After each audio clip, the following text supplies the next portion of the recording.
also after the South Carolina.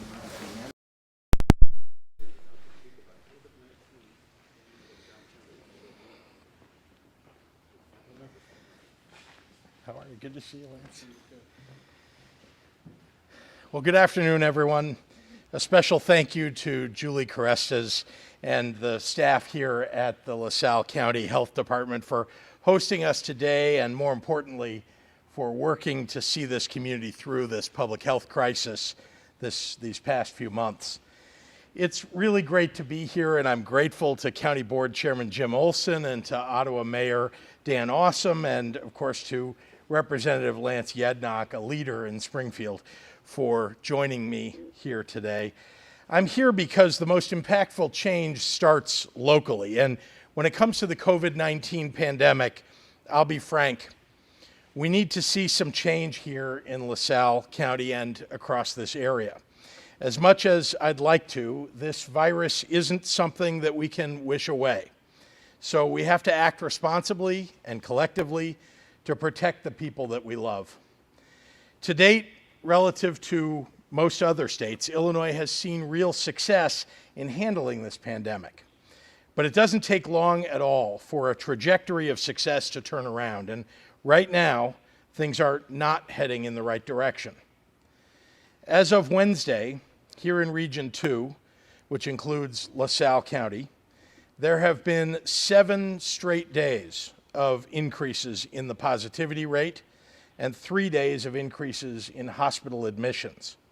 We're also seeing trends that are troubling in other regions, including in suburban Cook County and in the city of Chicago, and we're monitoring those developments very closely. I'll remind everyone that the health metrics that we set for a return to tougher mitigations is 7 out of 10 days of increasing positivity rates, plus a sustained 7-day increase in hospital admissions. So if this region has 4 more days of people getting sicker and needing a hospital bed, that means bars will close again, a possible reduction of service at restaurants, and smaller capacity limits on other activities.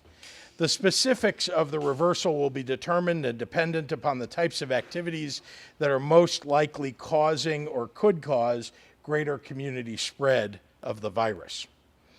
LaSalle is one of just 4 counties out of 102 that is now on a warning level by the State Department of Public Health last week because you have an increasing level of emergency department visits related to COVID-19 and increasing numbers of new cases. Health department officials have identified multiple sources of this spread, including at Walmart, at house parties, and at certain workplaces. With a situation like this, it's critical for local leaders and residents alike to constantly evaluate the situation on the ground at a more granular level. That's why we've also provided you with local information about the spread of COVID-19 in every county on the IDPH website at dph.illinois.gov/countymetrics. I'm going to repeat that for anybody that's online listening or watching. It's dph.illinois.gov/countymetrics. And you can also find this information often on your local public health department website. Believe me, I know firsthand that these decisions about what mitigations to impose locally are difficult. Often it's a choice between something bad and something worse. But I also know that local action can be more surgical, like in Sangamon County, which is stepping up to more proactively enforce bar and restaurant capacity limits. Taking early action will protect community health and save jobs in the long run. And just as importantly, each of us has to take responsibility too. So I want you all to listen up. I want to urge the residents of Ottawa and all of LaSalle County to follow the mitigations more rigorously.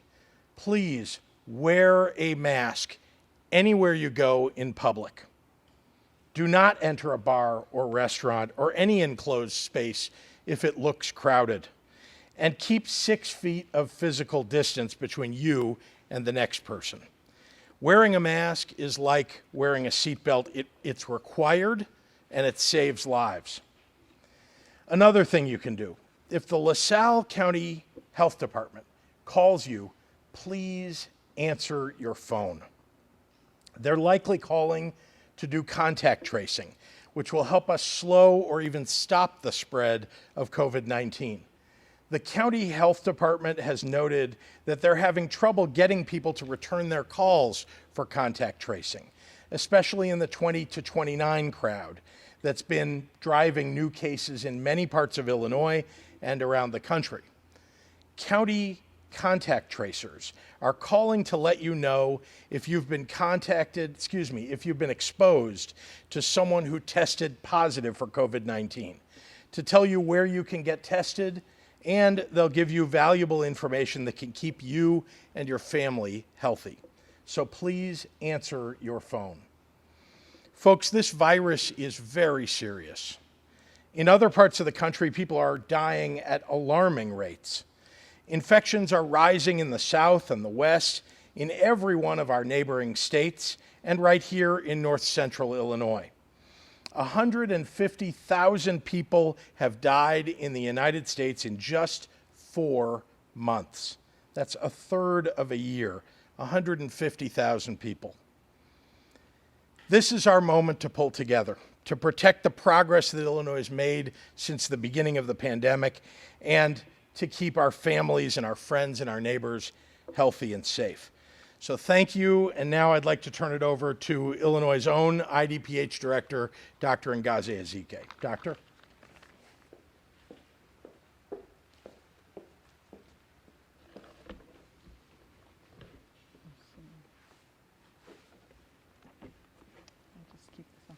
So thank you. Good afternoon. I want to start by thanking Julie, the LaSalle County Health Department Administrator, for hosting us here today along with the local leadership. I'm so grateful for her partnership with the health department, the state health department, at this challenging and important time. I'm afraid I can't manage all the pieces I have. So in addition to healthcare providers and workers, it is our local health departments who are on the front lines as well, working to keep communities healthy and to save lives. Doing what needs to be done to keep people safe doesn't always win you popularity contests, but it doesn't change the fact that it's still the right thing to do. You know, I have talked to friends, even parents of fellow parents, and they will say that, oh, I felt inhibited to wear my mask because no one else was wearing it. And so to those parents and to other adults, I say that we have to overcome peer pressure and do what is right even when no one else is doing it. And if we can't set that example, it's hard for us to expect that of our children. So we know that keeping our distance from other people helps reduce the risk of exposure. And similarly, wearing a face covering will help reduce the risk of spreading the virus when we don't even know we're infected. I'm grateful to all of the people who are taking up this new practice. This is new for our culture, and behavior change is different, and it's hard. We know that in other countries, other continents, mask wearing is not such a new thing, so it's easier for them to have 95, 100% adoption. But we are doing a good job. The trend in our state and throughout the United States is towards masking, and I applaud everybody for taking up this important measure. I'm not tone deaf to the struggles that people are facing and the desire to get back to normal.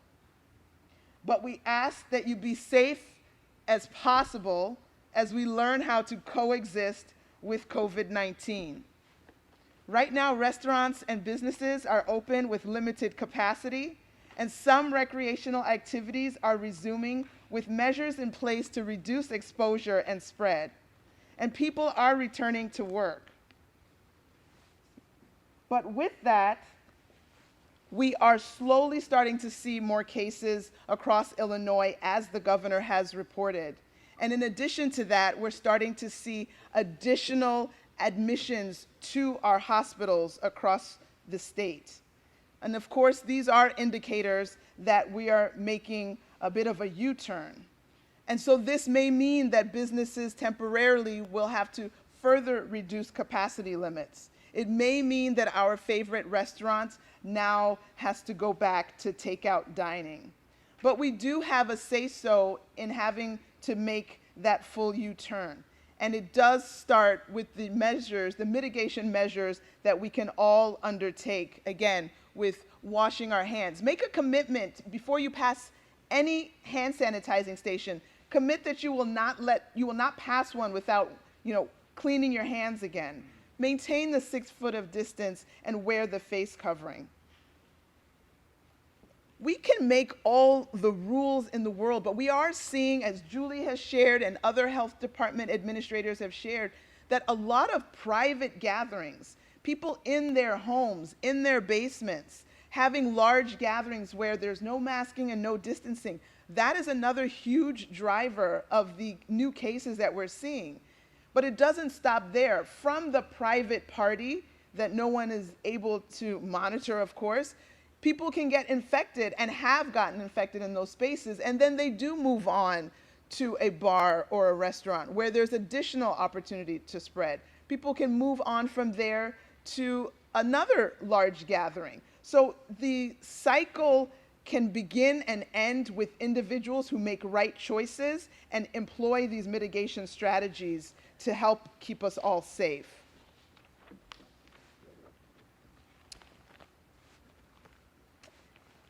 So again, I just want to emphasize that we do need to continue to uptake this trend of face coverings, maintaining our social distance. Again, I want to salute those who are already doing it and just saying that we need more uptake of this. And we want to encourage people who aren't to please start doing it as a way to keep our schools open, if they're open, a way to keep businesses open so that additional businesses don't go under, so that we can get back to the normalcy that we're all desiring. So thank you for your attention, and I'm going to briefly repeat comments in Spanish. Gracias y buenos días a todos. Quiero darle gracias a Julie, administradora del Departamento de Salud de La Salle, por tenernos hoy aquí y por su liderazgo del Departamento de Salud durante estos tiempos tan importantes y retadores.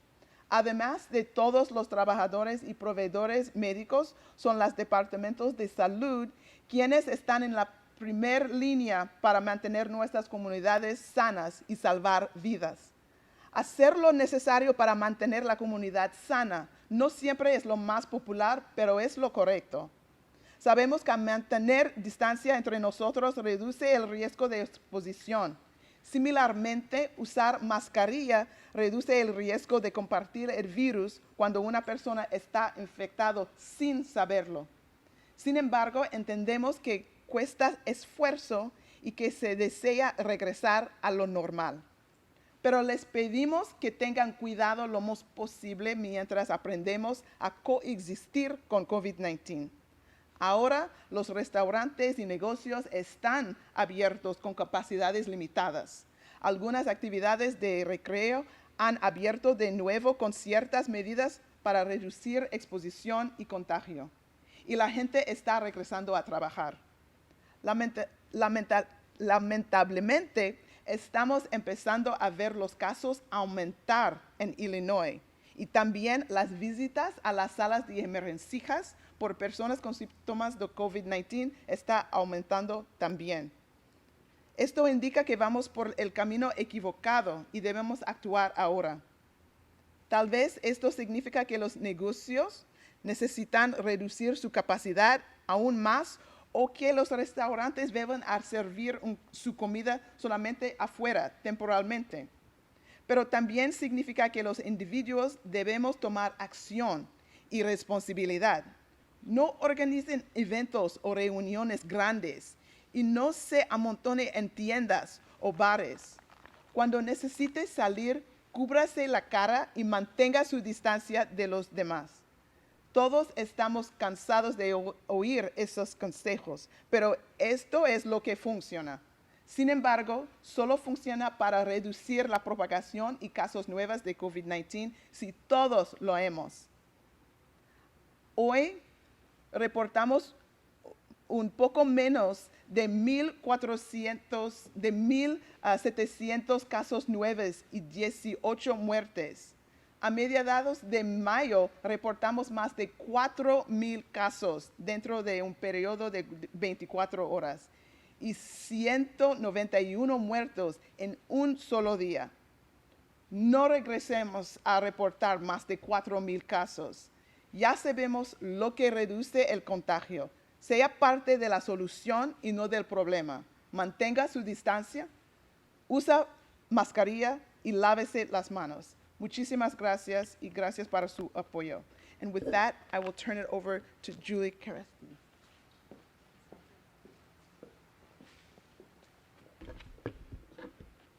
Good afternoon.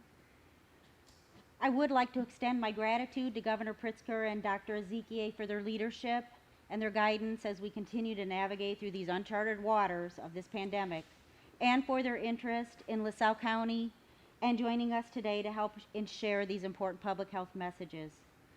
Since March, the LaSalle County Health Department, along with our local healthcare partners, have actively monitored COVID-19 and worked to protect the public's health. The health and safety of LaSalle County residents is our highest concern.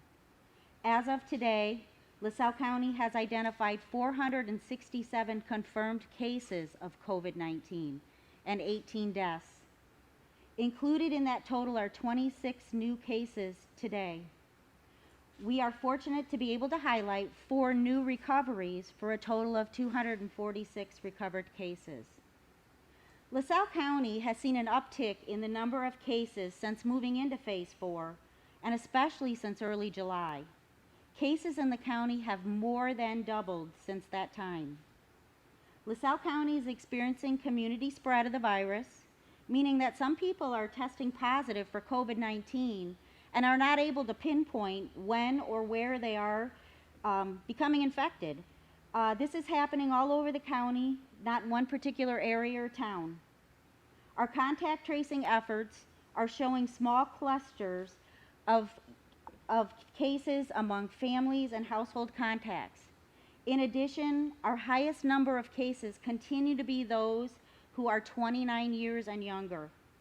The younger population typically show milder symptoms or are asymptomatic, which makes it very easy for them to spread the virus unknowingly. We are seeing our youth partake in social activities such as attending large crowded events, which put their loved ones at risk when they bring it home to their parents and grandparents or to their jobs and their coworkers, who may be at a higher risk for serious complications to the virus. This pandemic is not over, and precautionary measures like wearing a face covering and social distancing are needed. Last week, LaSalle County risk level was moved to orange. This warning level indicates there are signs of increased COVID-19 risk in the county. County residents should use this warning level as a wake-up call to begin correcting our behaviors. If we do not correct our behaviors right now, we will continue to progress toward a direction we do not want to go. When it comes to COVID, our actions and decisions today impact the days to come. We have come so far, we do not want to go backwards. We are happy, however, to announce that our drive-through COVID testing clinic resumed yesterday after a brief suspension due to lab capacity issues. This testing site is open to all regardless of symptoms. No doctor's order is needed. Insurance will be billed. Individuals are required to schedule an appointment through our department.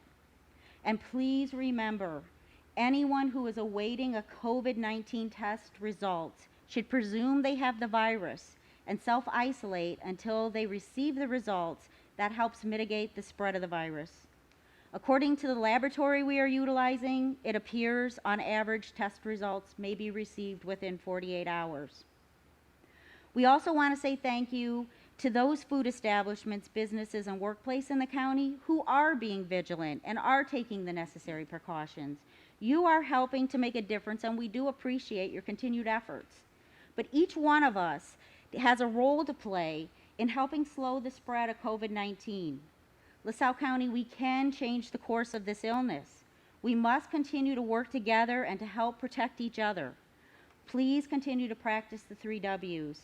Wash your hands frequently, watch your distance, and wear face covering. Thank you. I'd like to turn the podium over to the LaSalle County Board Chairman, Jim Olson.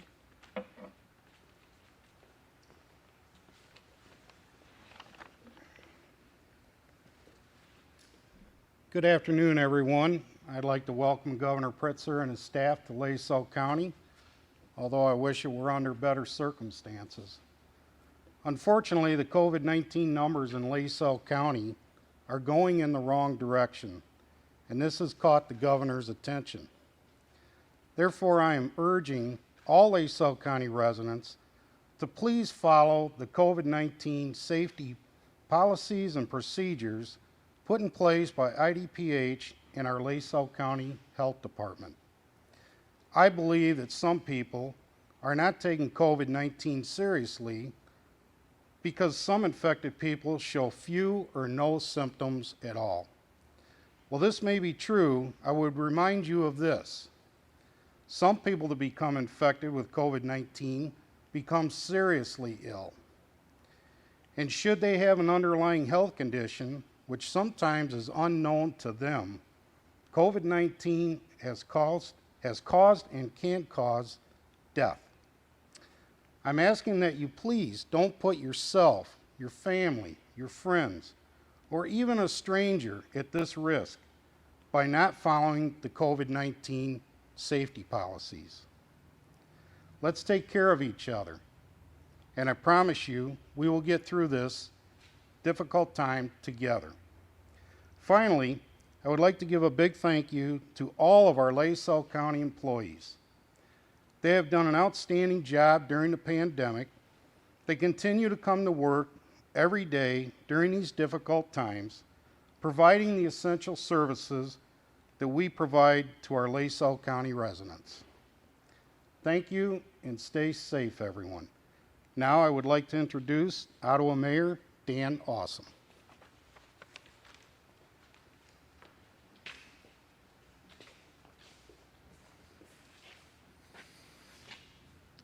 Good afternoon. I'd also like to thank Governor Pritzker for coming to LaSalle County, and just as Chairman Olson, I wish it was to announce some big grand opening or grant, but we're being asked to step up and do what we should have been doing for a long time. And I know since this pandemic started, there's been a lot of criticism, local officials, state officials, federal. But I think it's clear to see that the states that ignored the recommendations from the scientists and opened up early are paying the price now. And I don't want to see us risk those same type of events because we're lax in our attitude. Most of the calls I get at City Hall complaining about this pandemic are people that are not wearing masks when they're going to a store or a restaurant. And it's frustrating for me because, it's uncomfortable to wear the mask. It gets hung up on my hearing aids and everything, but at the end of the day, it's a pretty simple task to do. And if you don't feel that you can wear a mask, order your groceries at curbside or delivery, or stay home. It's not too much to ask to help out your fellow citizen. And I'd urge everyone to please comply. And with that, I'm going to turn it over to our State Representative, Lance Yednock.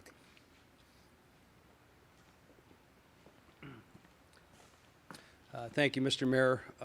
Just a few things I'd like to say is, first of all, we have wonderful leadership in this county and this district.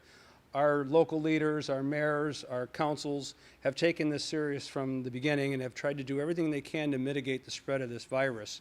And they have worked with our business partners, with our employees and all these different organizations to try to keep them safe and move us forward. I want everybody to remember to take care of their neighbors, their families, their friends, and wear a mask and do what we have asked, because it's going to help us get through this pandemic faster. If we go backwards, there's going to be even more pain and misery, not to mention the ultimate deaths. So please take the recommendations of the Department of Public Health, the CDC, and the governor, and do what's required of us as good citizens. So many people I know are frontline responders, healthcare workers. They work for the police department, the fire department, at the hospital. We're putting these people in jeopardy if we keep continuing the spread of this disease, and it's imperative that all of us take it serious and don't go backwards so we don't have to shut down more businesses. I want to thank the governor for his early leadership on the virus, the pandemic, and the response. He made the right calls early, and he continues to be a leader. Him and his staff are looking out for the lives and the livelihoods of the state of Illinois. And I think that we have shown that we have made the right leadership, and he has done it in a bipartisan manner, and he wants to continue to try to grow our state. So let's please take the recommendations and everybody follow suit on this, and we'll be a safer and a better state in the long run. At that, again, thank you, Governor Pritzker, for coming down here. Dr. Ngazi and Zike, very nice to see you, and thank you. And if the governor would like to come back to the podium for Q&A, I'm going to relinquish. Thank you. Thank you very much, Representative. Thanks. Happy to take any questions from members of the media. Yes, sir. Governor, a question about how much thought is put into the rules so that they apply and are effective. For example, a few months ago, some people were mocking the rule that people could pack into a car, drive down to a boat dock, but then only 2 people could be out in the open air on the boat, and so that gives the impression that it was made in haste. How much thought is put into rules?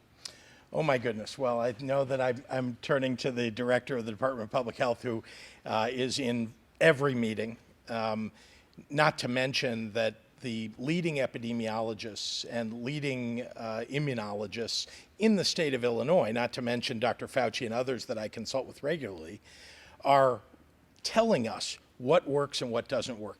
It's hard to get down to the minutia sometimes of, well, how many people can be in a car if you're related, how closely related in a car. You're talking about driving to a boat dock and then you could only have 2 in a boat. And look, there's so much that we didn't know early on about this virus that we know much more about now, but still so much we don't know. So the rules are very carefully considered. But I would also just add that people need to realize they're going to have to live with the flexibility that's required during this period. What we know works is wearing a mask, keeping your distance. We know that works. We can see it all over the world. In other countries where they've really gotten the positivity rates down to near nothing, where they've really quelled the virus, those have been the common elements. It's distance, wash your hands, wear your face covering. And so we want to make sure that we get that message out to everybody as a simple and effective way for us to fight this. But, you know, dealing with capacity limits, managing through every single sport, for example, which sport is more dangerous than another. We know that hands-on contact sports are more dangerous, for example, than sports where you're playing them at a distance from one another. And so judgment calls are being made all along the way, but they're done with our doctors and with our experts. Governor, there's several who are asking questions about the sports guidelines now that you've had a chance to read them. There's Sure. some petitions out, restore hockey, restore competitive dance. They wonder, who are your experts on that? Who did you consult? Were they coaches? Were they athletes? Well, we started with long conversations with the IHSA, with the IESA. These are organizations in the state of Illinois that regularly are in charge of organized sports across many of our counties, across the entire state, in fact. And so we talked to them. We talked to the doctors and epidemiologists. Again, some of this has nothing to do with sports. It has to do with contact, right? And that's just a basic thing that happens when you're playing certain kinds of sports. There's direct contact with somebody and skin to skin. And so they're taking all of that into account when they make the recommendations to us. And I don't just want to refer to them as if they're all outsiders. We have an entire Department of Public Health that considers this as we're thinking about how to issue these rules. Might you alter those? I mean, if now that others have read them and want to give an opinion as well, who feel as if they are also worthy of an opinion to give. I think you saw, Mary Ann, that throughout the last 4.5 months, we've made adjustments along the way as we've learned more and as we felt like it was safe. And we'll continue to do that going forward. What's your reaction to the GOP congressman as well as someone else downstate who said this is an overreach? Your sports guidelines should not be a one-size-fits-all. Well, these are the same folks that complained all the way along as we were putting in mitigations that have worked in the state of Illinois. So I think they should just take into consideration, one of them said he's got 3 sons and they all play sports and how terribly disappointing this is. It's terribly disappointing for all of us. I have 2 children, both of whom are athletic, both of whom play sports of different sorts. We're all very disappointed about this. I don't want to institute these mitigations. This is the coronavirus, the novel coronavirus, COVID-19, that is causing us to have to take measures, very serious measures, to try to protect people. There's nothing that I would like more than to allow everybody to play the sports, the normal fall sports that would come as school would begin. But right now, we all need to step back and recognize that there is real danger potentially ahead for the state of Illinois, and that it's not just about school sports. As we said earlier, if we have more increases in positivity and hospitalization rates, regions will have to step back and will have to close down some businesses. And even Cook County, as ABC7, Stacey Baca is noting that a few days away from triggering some kind of restrictions. What do you think about Cook County? And the city of Chicago. The Cook County and the city of Chicago, both serious problem. I mean, look, every region has increasing positivity rates and increasing cases. This is hugely problematic. It's not something that we wanted to see happen, but it means that we're going to have to take a hard look at what do we need to do, what mitigations do we need now in order to get us back in line with the direction that we were going, which was reducing those positivity rates. Senator Square is asking for bipartisan folks are calling for a special session to deal with ethics. Today, Speaker Madigan, in fact, is calling around asking folks, should I stay, should I step away? Why should you wait for Madigan to call on this special session? Why don't you call for a special? Why rely on him? Well, I'm not relying upon him about this. This is a serious issue. The issue of ethics legislation, which I am the one who called for at the beginning of the year and wanted, before COVID-19 hit, wanted us to have a session in which we would debate and discuss and get through a major ethics package. As you saw, unfortunately, because of the seriousness of COVID-19, that session ended up being only 4 days, and there were very few things that we're able to get through. Also, the Ethics Commission, the Legislative Ethics Commission, which was doing good work, was halted essentially because the work was halted because of COVID-19. Look, here's what we want, and I've called for many of these provisions. We need to end the revolving door for legislators. We need to put much more stringent transparency regulations around lobbyists. I got some of that done in last year's veto session, but much more needs to be done. And now we've seen some of what ComEd was up to. There are things that we can do related to that. But there's also more that we need to learn, and the U.S. Attorney clearly is on a path here. We're going to learn more. There is no doubt about it. And from that information, it will inform us how to write the laws to prevent that from happening in the future. If the Speaker called you today, would you say stay or go? Well, I've been very clear about my position about this. I mean, I think the Speaker has an enormous amount to answer for. There are questions that the public needs to hear the answer to. I do too. And so that's what I would start with, questions, about exactly what happened here and what these allegations that are being made that are somewhat vague, frankly. I mean, there's more information you would need. But in that, the deferred prosecution agreement, the DPA for ComEd, there is obviously reference to the Speaker and to people around the Speaker. I want to know those connections. I want to understand what it is the Speaker was doing. He needs to answer these questions. I think many of us have called for that. Let's get our two questions from over here. You said in 4 days, if things don't get better, that you were gonna close bars. Yes. What else is gonna happen so that you protect people in this community, and why aren't you doing it today? So, good question. We've set out metrics for everybody to follow. You know, we want to make sure, you know, unlike at the beginning of the pandemic when we didn't exactly know which mitigations were most effective or when we needed to put them in place.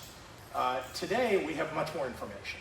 And that's why more than a week ago, in fact, I think 2 weeks ago, we put forward 11 regions and the specific metrics that we're following and some exact mitigations that would be put in place and a menu of other items depending upon the region. So we'll continue to do that, and you're asking me why aren't we calling for it today? Because those wires haven't been tripped, so to speak, in the metrics that we set forward, and we're asking people to try to make sure we don't trip those, to wear your mask. I know people think, well, maybe, is that really going to help? Is that really going to do it? Guess what? Look around the world. Look at what's happened in Europe. Look at what's happened in Asia, where they did precisely that, where everybody's wearing a mask, where people are keeping social distancing. When you do it, it has an enormously positive effect. So is indoor dining gonna go away then in 4 days if things don't get No, better? again, not necessarily. In the metrics that we set out in the regions, and then we said what were the mitigations. One of them was bars would close.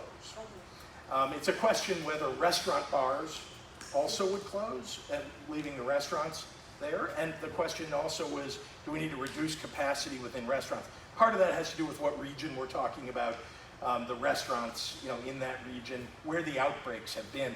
And that's why there's a whole list of other things that we're considering. You can go to the IDPH website.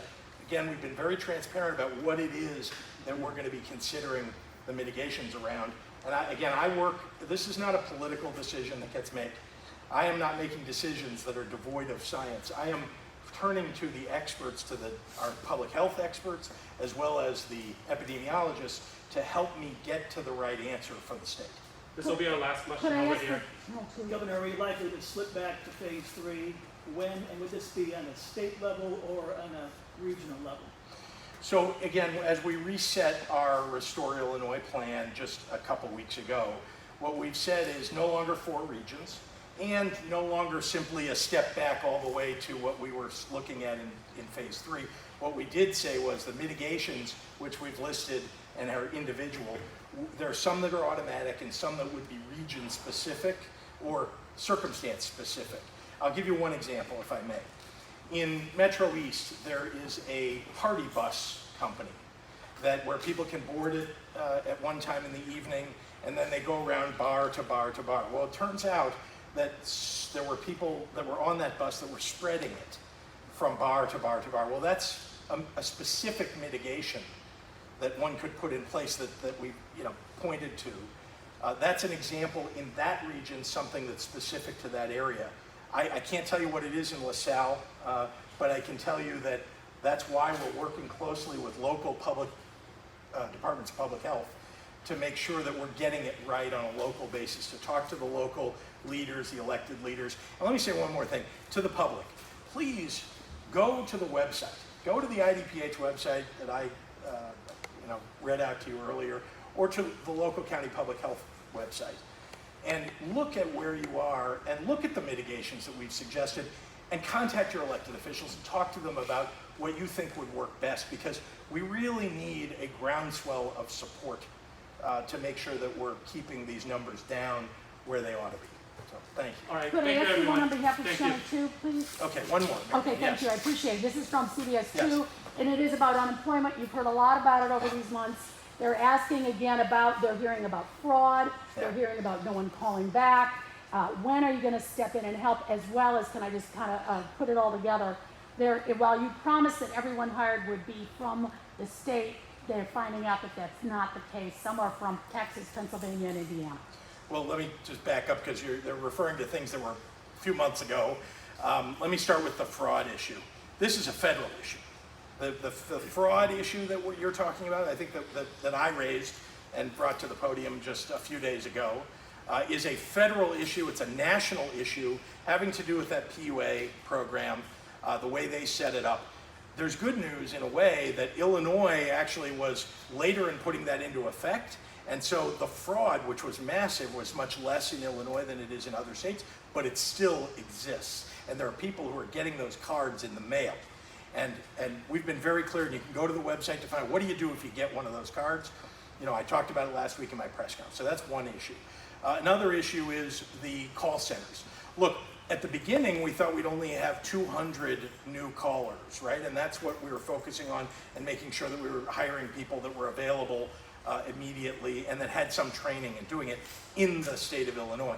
Well, as it's grown, we now have more than 500 additional, that's in addition to the couple hundred that we already had answering phones, right? And some of those people are not from Illinois, most are.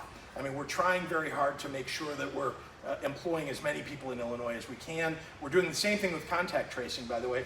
Your local public health departments are receiving grants to hire contact tracers, and they are hiring Illinois contact tracers.